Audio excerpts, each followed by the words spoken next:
Welcome to Historizing the MC Culture, episode 23, the Eulogy of the Fallen Rider. I'm Prophet, and this episode is simply a dedicated eulogy to those in the MC culture who have passed on to their respective forever chapters. As a resident ambassador of motorcycle riding and the MC life, this is my personal dedication through words to those who are absent from us in body, but always with us in spirit. Throttle Hand Up. The bell tolls, and the thoughts of the hour are of sorrow and solemn. The head is heavy, but it should not be clouded with the weight of grief, nor confined to thoughts of darkness and despair. Rather, this is a time to be filled with memories and emotions, stirred by the prospect of new ideas and legacy. We come face to face with the reality of the physical form now absent from our presence, and that void will be replaced with the pain of sabbatical. And for that moment, we lean upon each other and the memories in order to absorb the blunt force trauma of losing another. We understand that it is not possible that the togetherness we shared over this lifetime will not part without the sting of pain and the hollowness of sorrow. To ingest the heartache of a severed physical relationship is to swallow the agony of no longer having the mortal connections that have bonded us. Our lives are forever changed.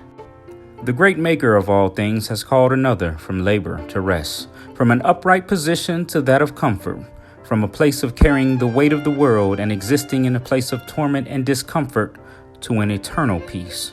This mortal being has transitioned from the constraints of the flesh to the freedom of immortality, and it is here, in this hour, that we reject the pang of agony and live in the moment of pride and love. The trumpets sound and the ache of the hour begins to soothe. Through understanding and the power of comfort, we learn that in the universe, all things are in order. It is revealed to us that there is pain and a purpose, for nothing is void of law and nothing operates without direction. This temporary confusion we experience is a matter of consequence. It is born out of a need for answers to questions beyond our intellectual capacity. We ask why because we desire to reconcile the confusion and attempt to understand the designs the master has laid out on the trestle board. There comes a time when we lean not to thine own understanding, for the answers to why is beyond our reach. Death is not the end. Rather, death is merely a portal to another life.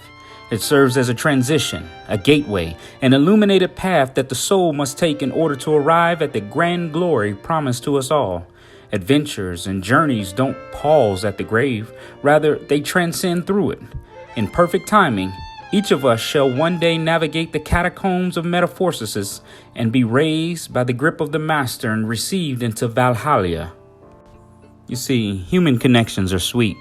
Friendship is refreshing. And in this hour, our friends feel lonely. We love together, we feel pain together, and thus we shall comfort together. Let us then be connected and infused together by a common bond, transmogrified by the passing of our friend and renewed by the promise of Yah. Let us find inspiration in the hour, welded together by a brotherhood and sisterhood of compassion and fond memories.